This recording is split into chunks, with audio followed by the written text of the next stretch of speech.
The 6th Airborne was made up of Canadian and British troops. They went in on the eastern flank of the landing zone, that's the left flank. Their mission was to knock out 5 bridges on the River Dive, capture a gun battery at Merville, and capture 2 bridges intact over the Aand Canal and the River Aand. Now, as the attacks on the bridges was the first thing that happened on D-Day, that's what we're going to visit, Pegasus Bridge. So let's go.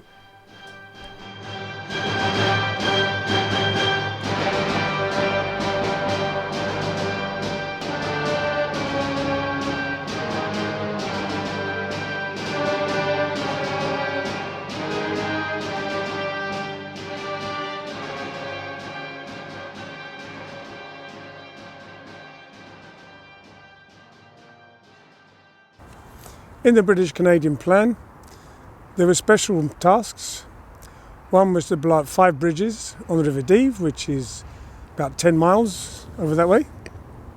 The other was to capture a gun battery at Merville, which could fire onto Sword Beach, and to capture 2 bridges intact.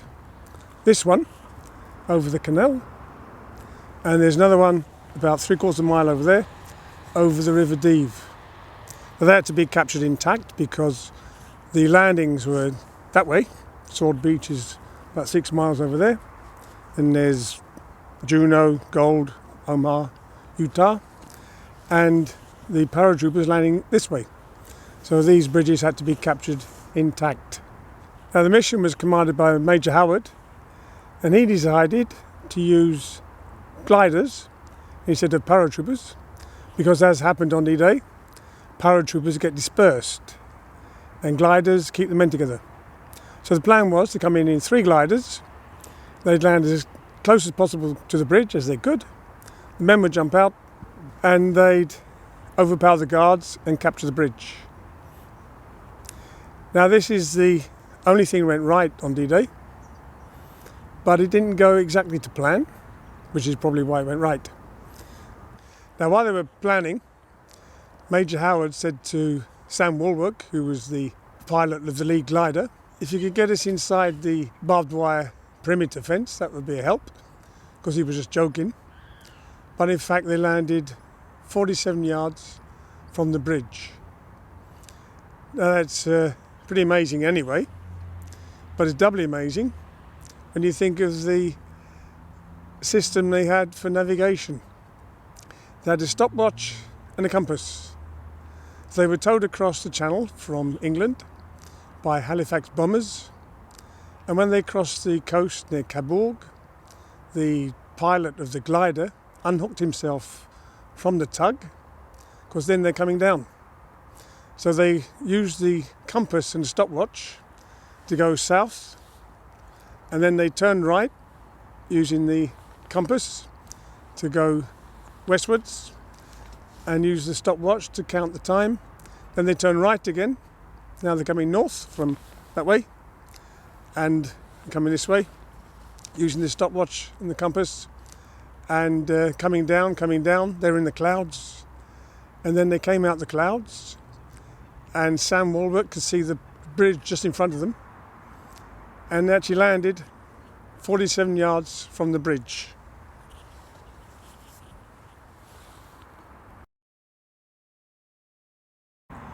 That post to the right of the picture is where the first glider landed. This is just 47 yards from the bridge. And the second glider landed over here. And the third glider landed here. Now, as the third glider was coming in, the pilot saw he was going to hit the second glider, and so he changed course, which made the glider tilt. The wing hit the ground first, and it slithered round and broke in 2. And one man was thrown out into the pond, and he drowned. That was Lance Corporal Greenhalgh. So one man was killed in the landings. Now, there were 2 guards on the bridge. One was called Roma, and they actually heard the gliders landing. Now, the gliders have wheels on and skids. The wheels are okay for landing on tarmac, and skids on smooth ground. But here they're landing on rough ground, and so the wheels broke off, the skids broke off, and all the floor of the glider smashed up. Now the men all had their arms linked together inside the glider, lifted their feet off the floor, so it made a terrible noise as it landed. The guard on the bridge heard it. He thought it was a plane crashing, and he could actually see the glider from where he was. And while he was looking at it, nobody moved, because the plan was they'd land and jump out. But nobody moved because they were practically unconscious due to the shock. So then the men started to recover, came out the glider and started moving towards the bridge. Now there was a bunker between the glider and the road, and they dispatched the Germans sleeping in there. The anti-tank gun was to the left of them. The other side of the road, near the bridge, there was a machine gun position, which they dispatched with a grenade.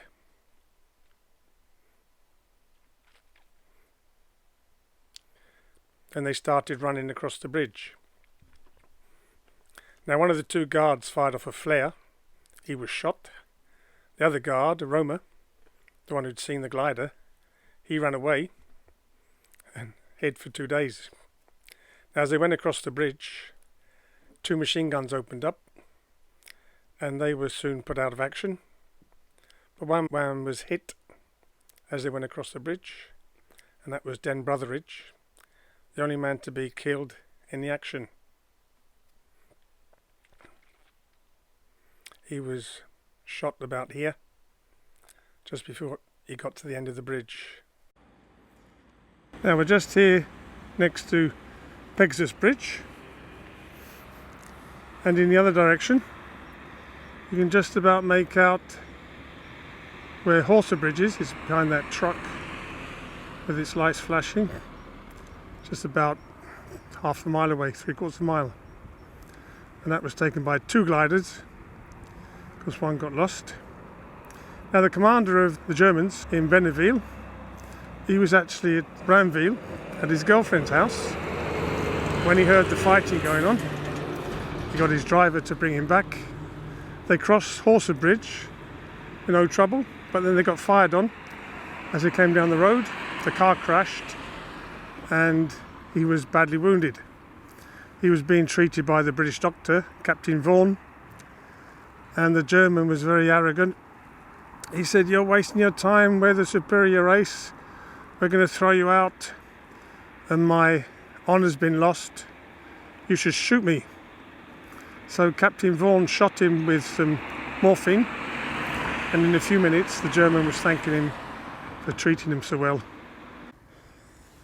Now, half a mile from the bridge, in the middle of Benneville, there's a T-junction. It's now a roundabout. It was a T-junction, and there was the road that went along the canal from Caen to Ouistreham.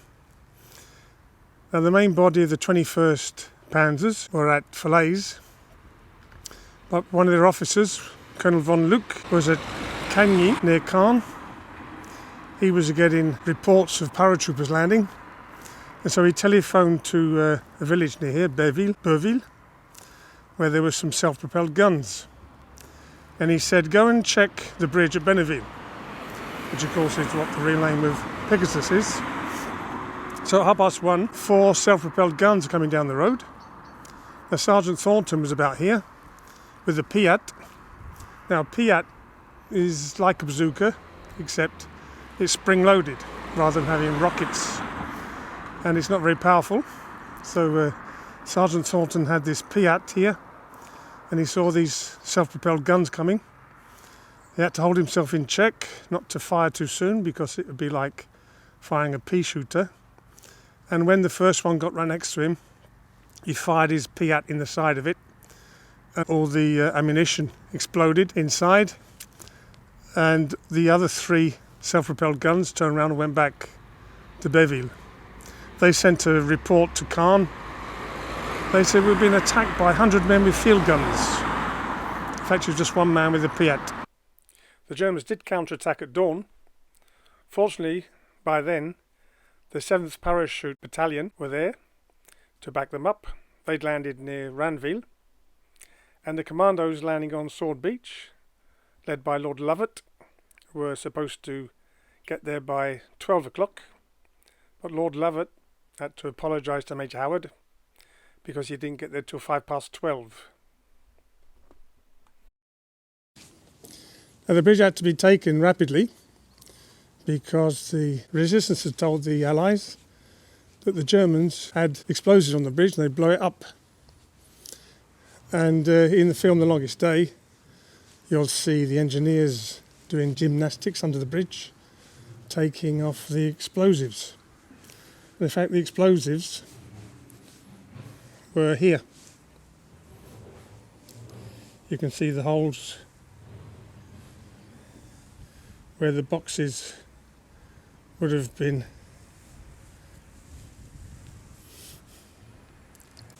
Of course, that was the best place for the explosives. You've got this vertical strut here and the diagonal strut which supports the road. So blowing up this part of the bridge would break the bridge. But in fact, there were no explosives on it because the Germans were worried that the resistance would blow the bridge up. And so at night they took the explosives out. You can see some of the battle scars on the counterbalance of the bridge.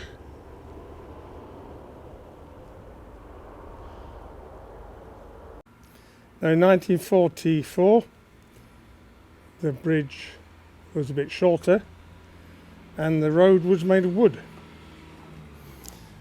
Then in 1966 they wanted to extend the bridge to make it longer, to allow wider ships to go up, and so they added this part onto the bridge.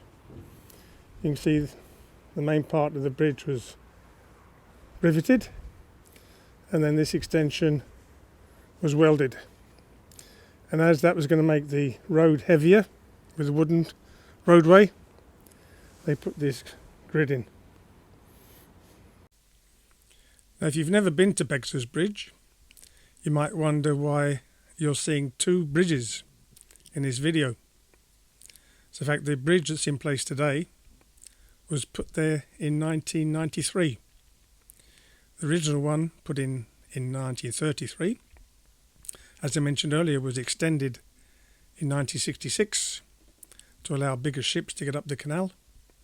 Then in 1993 they wanted even bigger ships to get up the canal, and they couldn't extend it again, and so they changed the bridge. Now they were going to put a simple swing bridge in, and that would have changed the whole aesthetics of the place, and that caused an uproar, and so they made a bridge that looks the same, it's just bigger. And the bridge that was there is now in one of the best museums along the zone, just 500 yards from the bridge.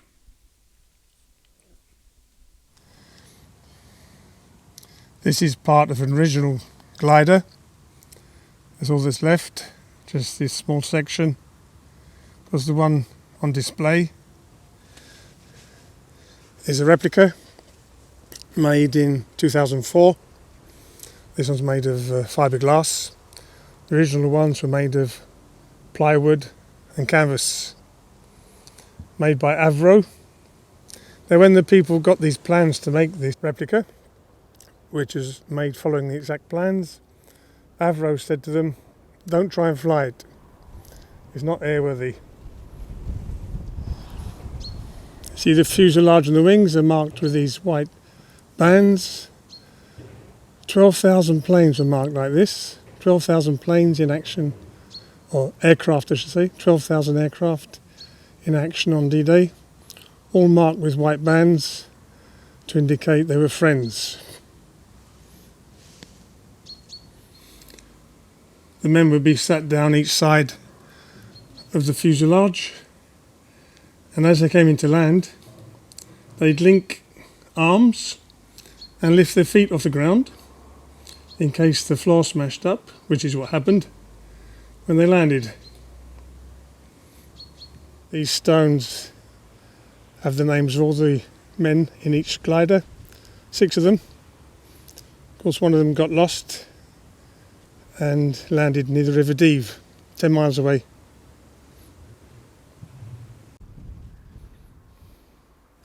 See, the first glider was piloted by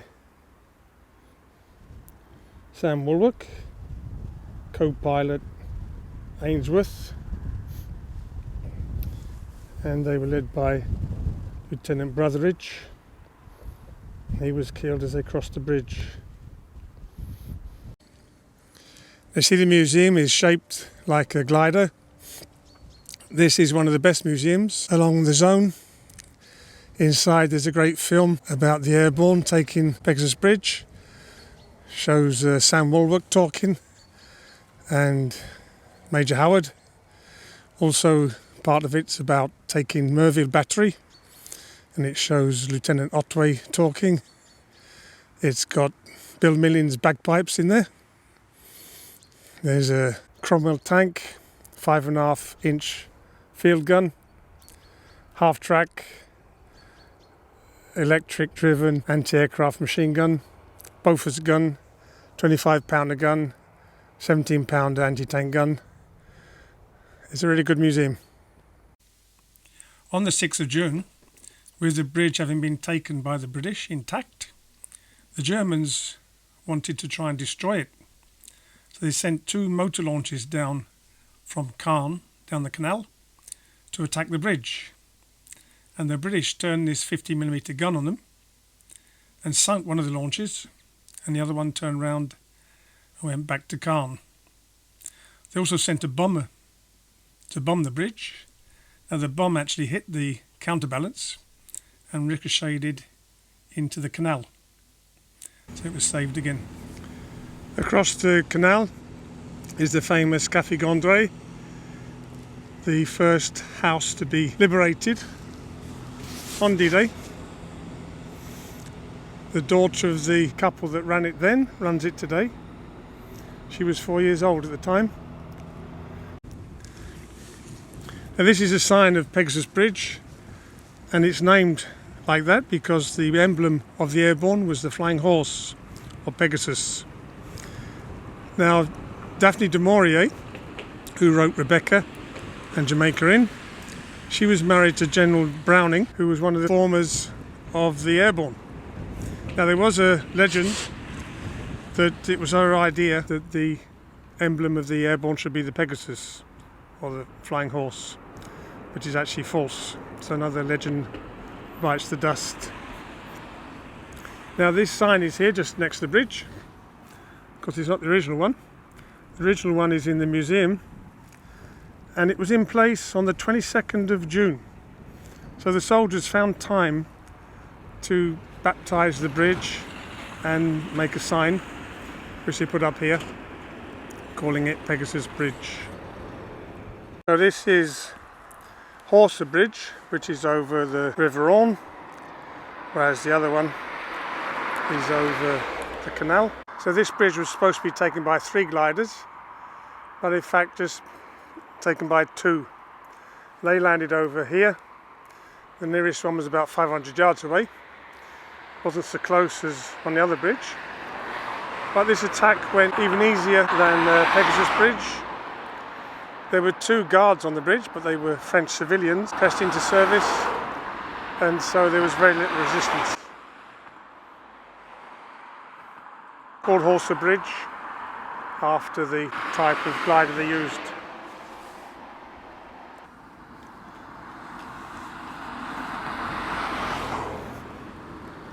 You can just about see the Pegasus Bridge from here.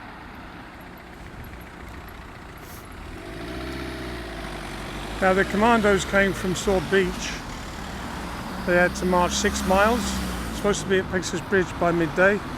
They got there at 12:05. So Lord Lovat apologised to Major Howard. But their mission was to carry on. So they crossed this bridge.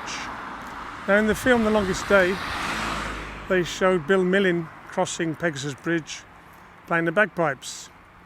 Now, he was there when they made the film, and he said to Daryl Zanuck, he said, I wasn't playing the bagpipes when I crossed the bridge. But Zanuck said, well, this sells films better. But then they carried on this way, and crossing this bridge.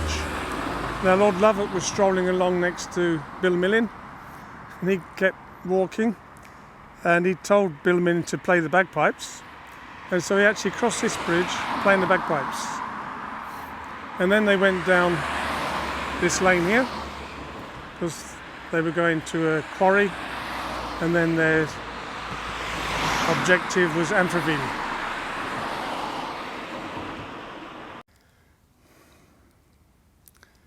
So this is Dan Brotheridge's grave.